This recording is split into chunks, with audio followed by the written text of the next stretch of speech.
السلام علیکم ویورز، آپ دیکھ رہے ہیں ہمارا چینل رچ پاکستان اور میں ہوں آپ کا میزبان عبد الرحمان۔ آج ہم ایک ایسا پروجیکٹ ڈسکس کریں گے جس کا آغاز عمران خان نے اپنے اقتدار کے آخری دنوں میں کیا۔ وہ پروجیکٹ تھا پاکستان بھر کی چھوٹی بڑی عدالتوں میں سالہ سال سے پھنسے ہوئے رکے ہوئے ٹریلین آف روپیز کے ٹیکسز کے کیسز۔ 4 مارچ سن 2022 کو چیف جسٹس آف پاکستان کو ایک پریزنٹیشن دی گئی اور بتایا گیا کہ ملک بھر کی چھوٹی، درمیانی اور بڑی عدالتوں میں 90,426 کیسز جو کہ ٹیکس ریلیٹڈ ہیں وہ پینڈنگ ہیں، اور ان میں جو کلیم ہے ایف بی آر کا یا کسٹمز کا وہ 3,100 ارب روپے ہے، یعنی 3.1 ٹریلین روپیز۔ یہاں ایک بات آپ کو بتاتا چلوں کہ 100 ارب کا کھرب ہوتا ہے اور 1000 ارب کا ٹریلین روپیز ہوتے ہیں۔ یہ لوگ ہمارے کچھ کمنٹس کر دیتے ہیں، ان کو علم نہیں ہوتا کہ کھرب 100 ارب پہ آتا ہے، یعنی کہ 10 کھرب کا 1 ٹریلین ہوتا ہے 1000 ارب روپے۔ واپس چلتے ہیں مارچ کی طرف۔ جب یہ بات چیف جسٹس آف پاکستان کو بتائی گئی وہ خاصا ناراض ہوئے، کچھ انسٹرکشنز اس دور میں وہاں دی گئی، لیکن پھر 7-8 مارچ کو جو حکومت تھی اس کے خلاف نو کانفیڈنس موشن آ گئی، چیزیں تھوڑی سلو ہوئیں لیکن کام چلتا رہا۔ لیکن خبر یہاں پر اچھی یہ ہے کہ گزشتہ سال کے 8 ماہ کے اندر ہی ان کیسز کے اندر بڑی واضح کمی ریکارڈ کی گئی ہے۔ اس دوران 14,077 کیسز کم ہوئے ہیں اور 770 ارب روپے کے ٹیکس کلیم عدالتوں نے سیٹل کر دیے ہیں۔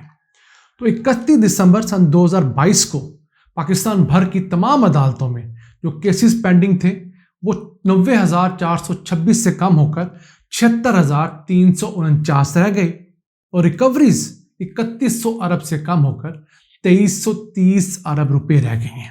یہ بہت بڑا بینچ مارک اچیو کیا ہے دونوں حکومتوں نے۔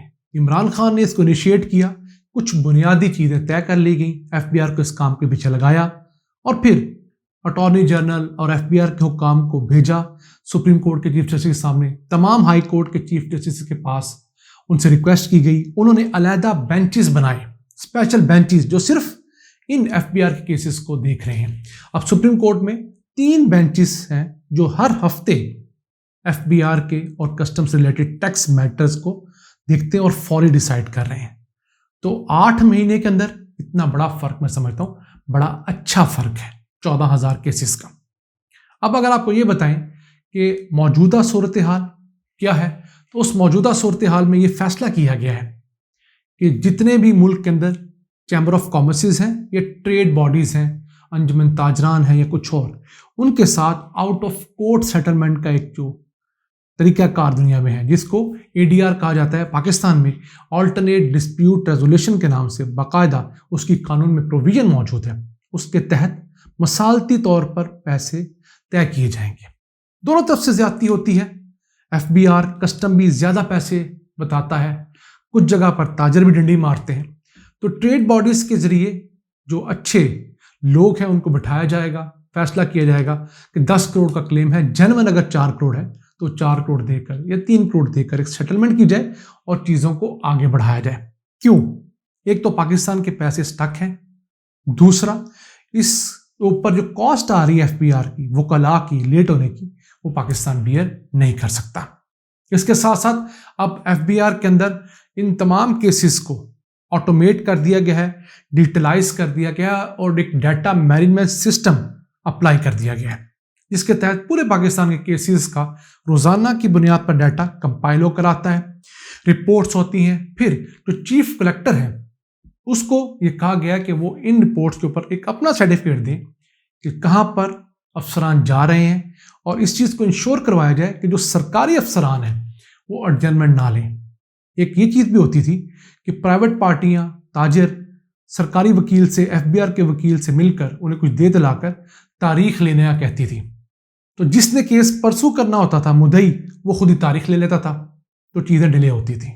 تو ان چیزوں کی وجہ سے، اس سرویلنس کی وجہ سے اتنے سارے کیسز صرف 8 مہینے میں طے ہوئے ہیں۔ امید ہے اگر یہی چیز چلتی رہی تو اگلے 2 سالوں کے اندر پاکستان میں پرانے پینڈنگ تمام کیسز جو ہیں وہ ختم ہو جائیں گے۔ پھر یہاں تک بھی انشور کروایا گیا ہے کہ ایف بی آر کا ایک ہائی آفیشل روزانہ سپریم کورٹ کے اندر اپنے ایف بی آر کے کیسز کی ہیئرنگ کے لیے جائے گا لا ڈپارٹمنٹ کے علاوہ. تو وہ آ کے رپورٹ دے گا کہ وہاں پر کیا کچھ ہو رہا ہے، اور اس وجہ سے ایک بہت بڑی چینج فیل کی جا رہی ہے. اب آخر میں اگر بتاتے چلیں کہ کس عدالت میں کتنے کیسز رہتے ہیں، تو 76,349 میں سے 60,000 کیسز تو چھوٹی عدالتوں میں پینڈنگ ہے 1.4 ٹریلین روپیز کے. پھر لاہور ہائی کورٹ میں 5,400 کیسز ہیں 294 ارب کے. سندھ ہائی کورٹ میں 2,659 کیسز ہیں 222 ارب کے. اسلام آباد ہائی کورٹ کے اندر 1,017 کیسز ہیں 245 ارب کے. پشاور ہائی کورٹ کے اندر 397 کیسز ہیں 8 ارب کے. اور بلوچستان ہائی کورٹ میں صرف 11 کیسز ہیں 3 ارب روپے کے. اور سپریم کورٹ آف پاکستان میں 3,182 کیسز رہ گئے ہیں جو کہ 96 ارب روپے کے ہیں.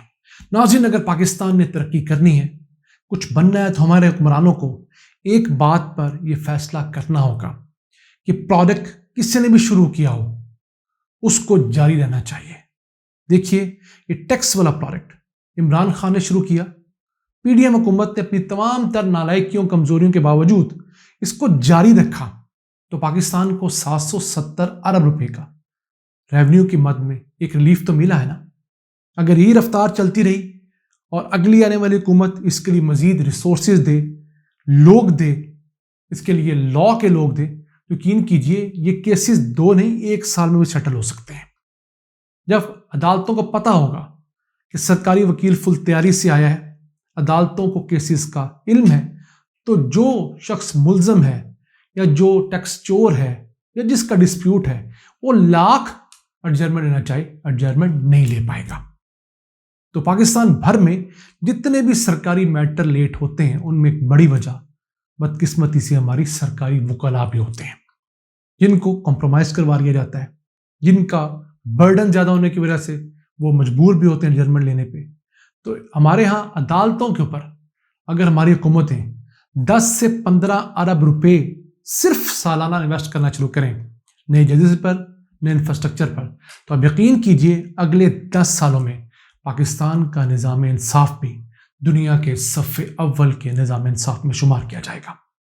اور ایک ایسا ملک جس کا سالانہ بجٹ 9,500 ارب روپے ہے، کیا وہ نظام انصاف پر 10 سے 15 ارب روپے اضافی نہیں لگا سکتا؟